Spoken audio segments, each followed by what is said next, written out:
So from 21 to 25, that's your top 4. So it's anyone's game. Even a lot of the teams in the bottom 10, it can still be anyone's game as long as you get a very big kill point and placement finish. So excited to see how the second half of this tournament is going to end. Yeah, and we find this game number 3 is kind of like Reindeer mentioned, the swing game. If you have a consistent game here, you really can put yourself in, position to potentially make a run and win the tournament. And with how tight it is, not even in that top 3, Hodzic, I'm looking down here and it's, there's only a couple of points separating all the teams, right down to 10th place, you would say. So one big game from any of those top 10s, especially if they manage to take out one of those teams in front of them, really could shake up the leaderboards. But one team that is shaking things up, certainly in this online tournament number 6, is a team that we're watching off drop here, and that is going to be Complexity. And we were kind of dazzled by the way that they were approaching some of those fights. And I know you love talking about Monsoon and the way that he plays the game, but to break it down a little bit, you always say to me, he plays Wraith different to how other people play Wraith. Kind of break down exactly what you mean by that. Yeah, so all of the great Wraith players in this game, you think Hal, you think Monsoon, all of the really great Wraith players, what I find very interesting about them is they all have different playstyles. None of them play the character the same way. And one thing that really I don't see anybody doing as well as Monsoon on the Wraith is he finds openings into fights better than almost any player that I've seen. And what I mean by that is finding, basically the way most of these high-level fights go is teams kind of pick at each other until they get like a big crack or multiple big cracks on teams. So, and then that's their cue to push. But Monsoon can typically do that on his own. He takes very aggressive angles. He knows his limits, and his limits seem to be greater than any other Wraith out there. In terms of like his movement's really good. He knows how to get out, and the biggest thing actually probably is his team always has his back. And that's one of the things that you have to rely on as a Wraith. If you want to play super aggressive, you got to trust your team to have your back. I think it's a great point that you make there, and maybe one of the things that makes the execution is so good, and what a lot of teams can learn from, not only in ranked games and people who are playing at home or watching right now, even at pro level, is when they make a decision to push, there's no second guessing, right? They're always committed to that fight, and then that is kind of why they have so much success in those 3v3 team fights. It's the moment you have that moment of hesitation that you don't commit to a fight, that you leave that opening for other teams to try and capitalize. Absolutely, and they're one of the best teams at it. I know I'm probably favoring them a lot, but it's because I think they just have a very distinct playstyle, very, very different from a lot of the teams here, and they're very fun. I think most people would agree they're a very fun team to watch, especially if you are able to tap into their communications. They can get a little wild sometimes. Well, we just got a look at the Pathfinder beacon there on the map for just a second, and we are seeing that second ring's going to be pulling towards Mirage Voyage and encapsulating some of Thermal Station as well around that choke. So teams like Rogue are going to be in pretty good positions here with their Mirage drop early on to have a quick early strong rotation into potentially where that second circle is going to be. And now we're going to see Team Liquid as well making a rotation towards Mirage, and not the start here for Team Liquid that they would have wanted. Not enough points on the board for them to really mount a challenge, but a big opportunity for their potentially in this game number 3 to at least put some a little bit more respectability on that point leaderboard and push themselves up the table. Absolutely, and as I said, it's the first place is 25 points right now, and obviously every team is going to pick up some points in the top more than likely. But all it takes is, you can get up to 30 points a game. All it takes is one really, really solid game. But I know that every player in the game right now is probably dreading this circle. I know this is a really frustrating one to play because it basically, all of it funnels through 2 major chokes. And it depending on which side you're on, either you're playing for placements or you're just playing to kill every team around you, because you're probably going to end up dying once the circle starts to close. Let's explore it this way. It's certainly going to be maybe an exciting one for viewers to watch at home, but not for the players to play, essentially, is what you're trying to say here. Absolutely. You've got to be early on that rotation if you're going to have some success as far as placement is concerned, but it does mean we are going to have a lot of team fights going down. And look at this already in Harvester. We are seeing a team fight go down, and Solar Fide are going to be the people who are taking a little bit of damage here, but it looks like they're going to try and back out. But the problem is, that Gibby Bubble, even though it's up, isn't going to last too long, but it looks like the portal went up as well to find some sort of escape for them. And you have to say, with the pressure that they were coming under there, Hodzic, pretty good job there from Solar Fide to get out of that awkward position. Oh, absolutely. The bubble was a little bit off the mark, but that Wraith portal, you know they were screaming in that call right there. Drop the portal, let us through. really they barely scooted by, but they'll take that. I mean, it's going to unfortunately cost them a lot of meds. They're going to use a lot of resources, but having 3 players alive with no resources is better than having one down almost always. So good escape on their end. Well, we're watching some complexity gameplay now. So I think there's nothing better to do than we've watched their gameplay and how exciting that is, and we love listening to these guys as well, full of character, full of energy as well. So let's jump into a listening now with the complexity lineup. Is there some light here? Light mag and a dogger. Got some energy. I'm pretty set on a heavy too. Alright, what's it looking like? Some cells here, can't pick up? I have 8. I have 12. You guys want to posture towards Mirage then, I guess, and look for a fight there? Let's go back here. Yeah. Yep. Let's get that edge. I actually like that edge over by Mirage, because if it ends down here at this compound, I think we have such a good rotate. Yeah. There's a team up on. There's a team down at all the compounds. There's a team up on. There's a team under bridge here. Yeah. There's a team under bridge. Yeah. You want to go Mirage? We can just bully. Let's go around this way to Mirage. Yeah. Down. Yeah. Go Mirage. We can just bully everyone on that side, even team under bridge. We can sit on like that side of the mountain too on the train tracks, because it doesn't look like anybody's gonna be coming from train side. There's a team here that we can fight. They know we're here. Give me 2 seconds. I'm gonna. Oh, Yeah. we're Let me. started? Can we go around northwest and get an angle? I broke Watson. Okay. I got his gen as well. I'm gonna ult. I 61 cracked. Hit 100. Hit 100. I cracked one. I hit 176. 76 on blue. I molly passed. Yeah, me too. I'm burning one for blue. Yep. Nice. They TP'd or queued. I can't tell. They're trying to. There is a team top. What's it called? Right there. Top Mirage. I'm not gonna take. They're gonna get bullied. I don't know where that's going, but I think they're gonna Yeah. get bullied. Can we There's fence? a team top Mirage. Yeah, I can fence it. Yeah. They're gonna come back. I think they are.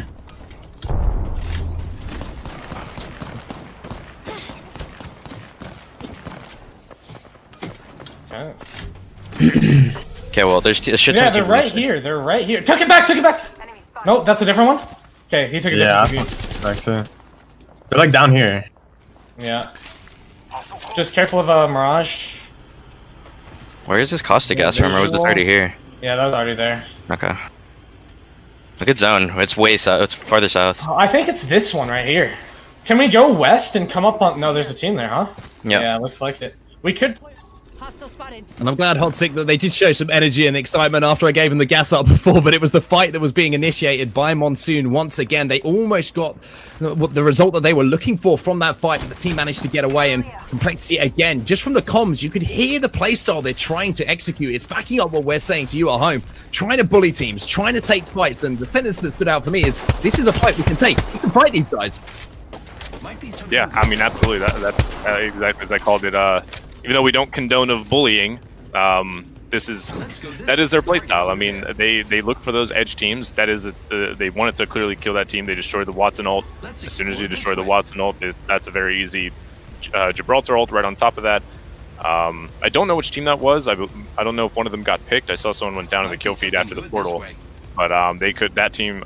They probably are stuck. If they're still alive, they're probably stuck in a very, very bad spot now, courtesy of the bullying. And as Hodzik said, we don't condone bullying, but we do condone fighting in Apex Legends. So if you want to take some aggression out, that's where to do it. And Complexity is showing exactly how to do it in this grand final tier of online tournament number 6. As Team Liquid now set up on the top of Mirage Voyage. They haven't moved much since we last saw them. No surprise with that power position as well. That circle is going to be enclosing, but one team who are in a fight here are Noble. And they're trying to push a pretty smelly room here with the caustic inside it, and they are going to get aggressive and try and find that last player. There is a player down, and he's in the corner. And he's going to be taken down, so good job here from Noble to execute on that push and not be taking too much damage there from the caustic as well. Absolutely. Roof Koreans going down. Ironically, not on the roof. They are on the first floor, but unfortunately, they went down. It's going to end their run for this game, but good little isolated fight. Anytime you can take isolated fights like that, is absolutely a lot of what you'll see in the North American region, just because not only is that 3 kill points and loot, but you have to think 3 kill points plus you eliminate a squad, which gives you placement. So that's even more points. So hats off to Noble for being able to execute that quick. If that was drawn out, you know, they're immediately going to get third-partied. So well played by them. Complexity again putting the pressure onto the team, and they're desperately trying to escape again. And it seems at the moment that, like you mentioned, as soon as the team realizes they're being pushed by Complexity, they're out of there. They don't want to take that fight because they know what the result is most likely going to be. So probably some frustration creeping in here a little bit for Complexity as well, because they've had a couple of opportunities to push onto players. They've done damage onto the players from teams, and just not being able to get those knocks or those finishes maybe that they're looking for.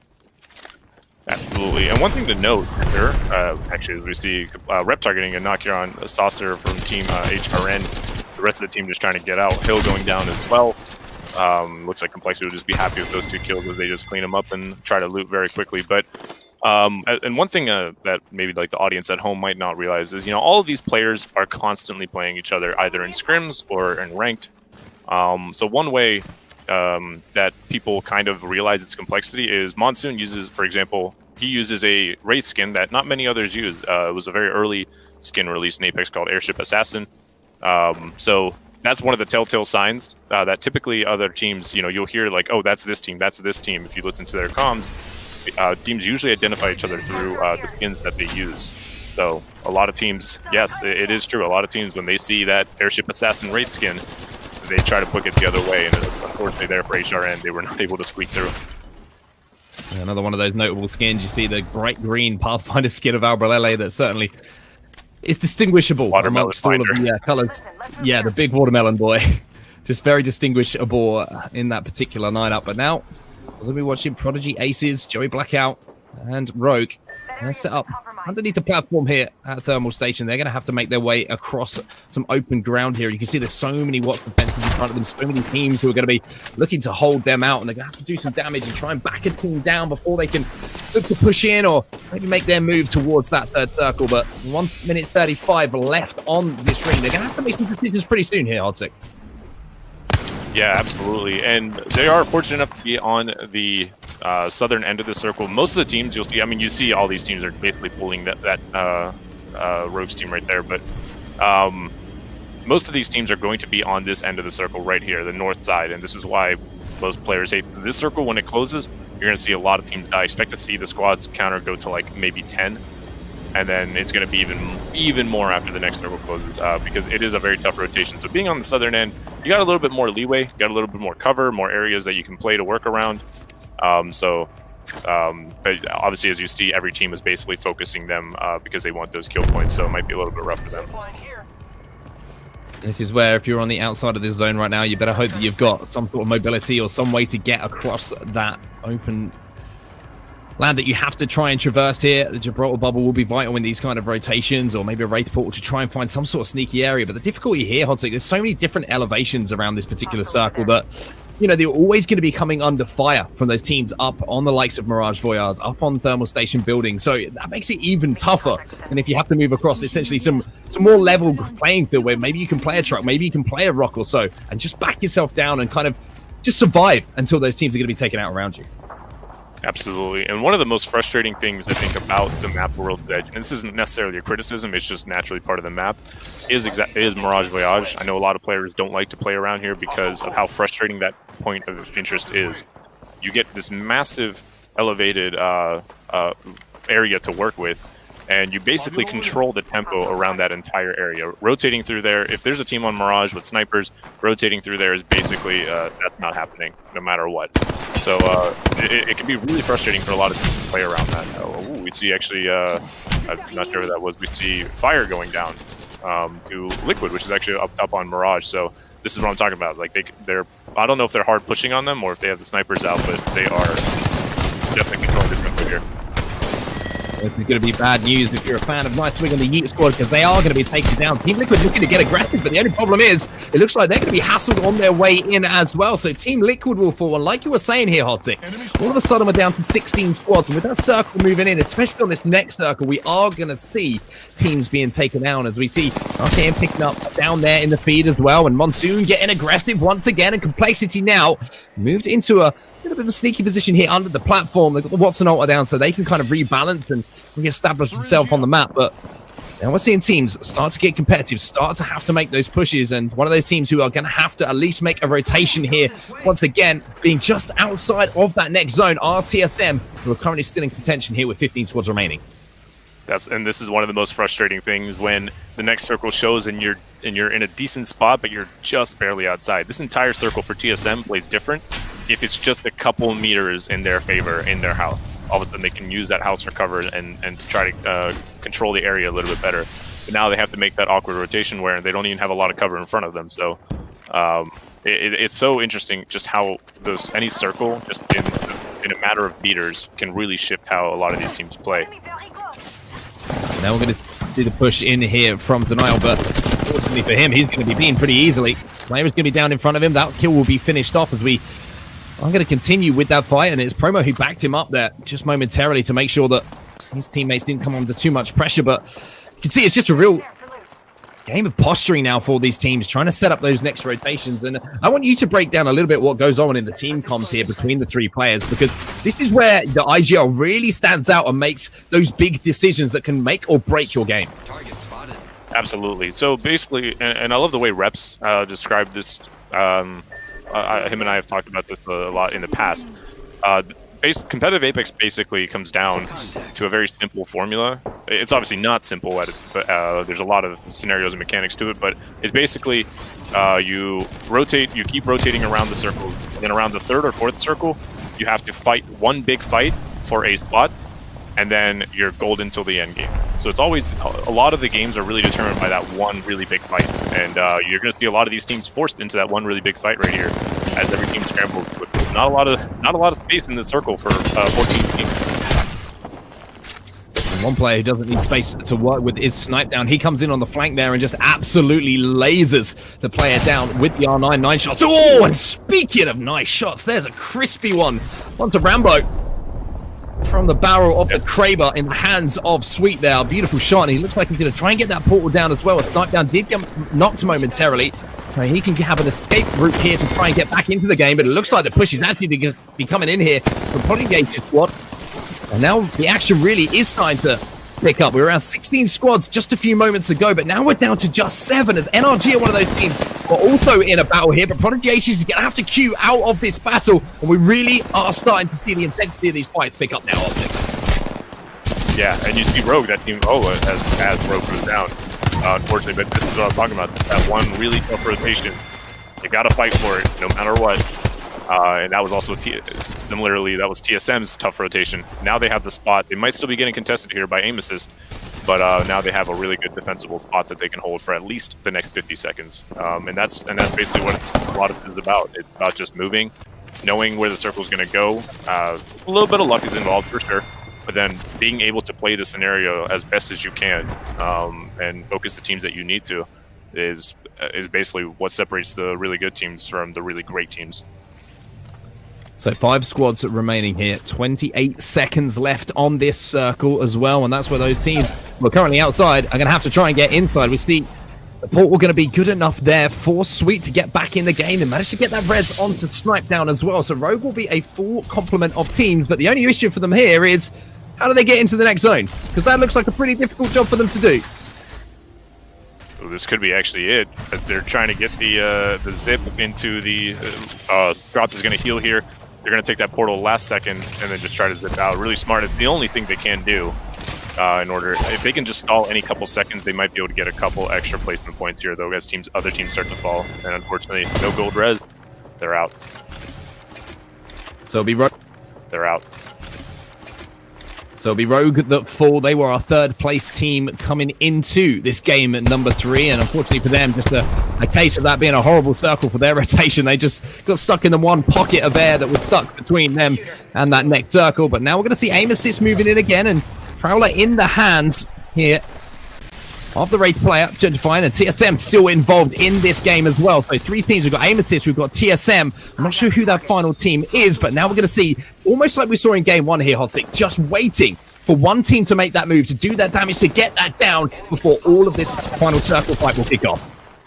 Absolutely, and most of it comes down to the team that has to move last in terms of where the next circle is usually that team that tries to, as the most, not fight, because it's whichever two teams have to move first are usually the ones that end up having the fight. So looks like at TSM, I think are the ones that are closest to the circle. They got to the circle. They got a little bit at their back, and they have a lot of cheeky angles here, especially with Pathfinder. This is one of the things that's still really strong about Pathfinder, being able to get that height. They have a lot of cheeky angles here where they might be able to get a lot of damage. Because the biggest thing, we see the third team is actually Noble. They're only two, and you see they're on the long end of the circle. So they're going to be probably the first team to have to move, and both teams are going to be looking for that. And probably watch out for as one team starts shooting at Noble. I'm assuming it's probably TSM kind of counter trading. The way I'm thinking is going to be aim assist shooting at Noble, and as aim assist is shooting at Noble, TSM is going to take that advantage to get any damage off on them. So it's going to be a big triangle of doing damage to each other to see who gets other lowest. I love the fact that TSM have set up a portal as well to just get a secondary angle once that circle does close. There's going to be two TSM players here, and there's going to be Albalelli who's left behind as the Pathfinder, still playing that rocket. Now we're going to see the forced move in here for Noble. They will manage to get one knock here onto... It will be Amos who managed to get one knock. Rex comes in as well for TSM to put the pressure on, and here comes the push now from TSM. Surely this has to be Team Solo mid-game to win, and it is. It is clean, it is clinical, and TSM take your game number 3. Fantastic stuff from them. Absolutely. I mean, that's textbook right there. They read that Noble, I think, was on the east side of that circle by them, and similar to how we saw Rogue win their game. Identify the two teams, identify who has to move